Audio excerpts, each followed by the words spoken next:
CPIM Ambalappuzha area സമ്മേളനത്തിൽ നിന്ന് G സുധാകരനെ ഒഴിവാക്കി. ഉദ്ഘാടന ചടങ്ങിലേക്കും പൊതുസമ്മേളനത്തിലേക്കും ജി സുധാകരനെ ക്ഷണിച്ചിട്ടില്ല. ജി സുധാകരന്റെ പറവൂരിലെ വീടിന് തൊട്ടടുത്താണ് CPIM ഏരിയ സമ്മേളനം നടക്കുന്നത്. വിവരങ്ങളുമായി ആലപ്പുഴയിൽ നിന്ന് മനീഷ് ഐഷ മാത്യു ചേരുന്നുണ്ട്. മനീഷ്, കഴിഞ്ഞ സമ്മേളന കാലയളവിൽ തന്നെ ചുമതലകളിൽ നിന്ന് പ്രായപരിധി കടന്നതുകൊണ്ട് ചുമതലകളിൽ നിന്ന് ഒഴിവായതാണ് ജി സുധാകരൻ. അദ്ദേഹം ഔദ്യോഗികമായ സ്ഥാനങ്ങളൊന്നും വഹിക്കുന്നില്ല. പക്ഷേ മുതിർന്ന നേതാക്കളിൽ ഒരാളാണ് ജി സുധാകരൻ. ആലപ്പുഴയിലെ പ്രധാനപ്പെട്ട നേതാക്കളിൽ ഒരാളാണ്. ആരോഗ്യ പ്രശ്നങ്ങളൊന്നും അങ്ങനെയില്ല. പൊതുസമ്മേളനത്തിലെങ്കിലും അദ്ദേഹം പങ്കെടുക്കേണ്ടതാണ്. എന്തുകൊണ്ടാണ് അദ്ദേഹത്തെ ഒഴിവാക്കിയത്? തീർച്ചയായും ഹർഷൻ, പ്രത്യേകിച്ച് ഈ ജി സുധാകരന്റെ വീട്ടിൽ നിന്ന് നടന്നു പോകാനുള്ള ദൂരം മാത്രമാണ് ഈ ഏരിയ സമ്മേളനത്തിന് ഉദ്ഘാടനം നടക്കുന്ന വേദിക്കുള്ളത്. അതുപോലെ തന്നെ 500 മീറ്റർ ചുറ്റളവിൽ മാത്രമാണ് ഈ ഏരിയ സമ്മേളനം നടക്കുന്നത്. പക്ഷേ അപ്പോഴേക്കും അദ്ദേഹത്തെ ഈ ഒരു യോഗത്തിലേക്ക്, ഉദ്ഘാടന ചടങ്ങിലേക്ക് പോലും ക്ഷണിക്കപ്പെട്ടിട്ടില്ല എന്നുള്ളതാണ്. ഇതിൽ പ്രധാനമായും പാർട്ടിയുടെ നിയമപ്രകാരം അദ്ദേഹത്തിന് ക്ഷണിക്കപ്പെടേണ്ടതില്ല. കാരണം അദ്ദേഹം ആലപ്പുഴ DC പ്രവർത്തിക്കുന്ന ഏരിയ കമ്മിറ്റിയിലെ ഒരു ബ്രാഞ്ച് അംഗം മാത്രമാണ്. മാത്രമല്ല ജില്ലയിലെ ഒരു പ്രത്യേക ക്ഷണിതാവ് എന്നുള്ളത് മാത്രമാണ് ജില്ലാ കമ്മിറ്റിയിൽ അദ്ദേഹത്തിനുള്ള സ്ഥാനം. പക്ഷെ അപ്പോഴും ഈ മുതിർന്ന നേതാവ് എന്ന ഒരു പരിഗണന അദ്ദേഹത്തിന് നൽകേണ്ടതാണ്.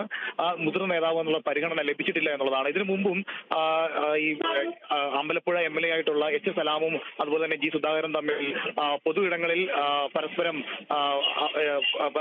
സംസാരിക്കും. അതായത് ജി സുധാകരൻ ഈ ലോക്സഭാ ഇലക്ഷനുമായി ബന്ധപ്പെട്ട് പരാജയം നേരിട്ട് കഴിഞ്ഞപ്പോൾ പാർട്ടിയെ പരസ്യമായി വിമർശിക്കുകയും അതിനെ തള്ളിപ്പറഞ്ഞുകൊണ്ട് H സലാം അടക്കം രംഗത്തെത്തുകയും ചെയ്തിരുന്നു. ആ സമയത്ത് ഇവർ തമ്മിൽ ഒരു ചെറിയ നീരസമുണ്ടെന്നടക്കമുള്ള തരത്തിലേക്ക് വാർത്തകൾ വന്നിരുന്നു. പക്ഷെ പിന്നീട് ഇതെല്ലാം പരിഹരിക്കപ്പെട്ടതാണ്. അതിനുശേഷമാണ് ഇപ്പോൾ ഇത്തരത്തിൽ ഇദ്ദേഹത്തിനെ തഴഞ്ഞിരിക്കുന്നത്. എന്നാൽ ഇതുമായി സംബന്ധിച്ച് പാർട്ടിയുടെ ഭാഗത്തുനിന്ന് പ്രതികരണങ്ങളൊന്നും തന്നെ ഉണ്ടായിട്ടില്ല. കാരണം അവരെ സംബന്ധിച്ചിടത്തോളം പാർട്ടി നിയമപ്രകാരം ജി സുധാകരൻ ഈ ഒരു യോഗത്തിൽ പങ്കെടുക്കേണ്ടതായിട്ടില്ല. പക്ഷെ അപ്പോഴും മുതിർന്ന നേതാവ് കേവലം 500 മീറ്റർ മാത്രം അദ്ദേഹത്തിന്റെ വീടിനടുത്ത് ചേർന്ന് നടക്കുന്ന ഒരു പരിപാടിയിൽ അദ്ദേഹത്തെ ക്ഷണിക്കാത്തത് ഇതിനോടകം തന്നെ ചർച്ചയായിട്ടുണ്ട്. പക്ഷെ ഇപ്പോഴും ഇതുമായി സംബന്ധിച്ച് ജില്ലാ കമ്മിറ്റി യാതൊരുവിധ പ്രതികരണവും നടത്തിയിട്ടില്ല.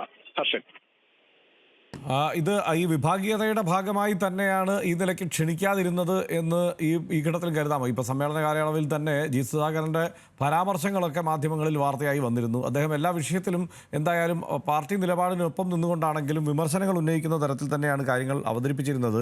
ഇതൊക്കെ ഒരു കാരണമായിട്ടുണ്ടോ? ഹർഷൻ, അങ്ങനെ തന്നെ വേണം കരുതാൻ. പ്രത്യേകിച്ച് ഈ ലോക്സഭാ ഇലക്ഷന്റെ റിസൾട്ട് വന്നതിന് പിന്നാലെ പാർട്ടിയെ കടുത്ത ഭാഷയിൽ തന്നെ സുധാകരൻ വിമർശിക്കുകയുണ്ടായി. പാർട്ടി പലപ്പോഴും പൊളിറ്റിക്കൽ ക്രിമിനലുകൾ കയ്യേറുന്ന ഒരു സാഹചര്യമുണ്ടെന്നും അവരുടെ വ്യക്തിപരമായ താല്പര്യങ്ങൾക്ക് മാത്രം പാർട്ടിയെ പലപ്പോഴും ഉപയോഗിക്കുന്ന ഒരു സാഹചര്യമുണ്ടെന്നും അദ്ദേഹം പറഞ്ഞിരുന്നു. അതിനോടൊപ്പം തന്നെ ചേർത്ത് പാർട്ടി തന്നെ പലപ്പോഴും തഴഞ്ഞിട്ടുണ്ട് എന്ന് അദ്ദേഹം പറയുകയും ചെയ്തു. അതിനെ തള്ളിയാണ് അന്ന് അമ്പലപ്പുഴ MLA ആയിരുന്നിട്ടുള്ള H സലാം രംഗത്തെത്തിയത്. ഗൗരിയമ്മയ്ക്ക് നൽകിയതിനേക്കാൾ കൂടുതൽ അവസരങ്ങൾ പാർട്ടി നൽകിയത് ജി സുധാകരനാണ്.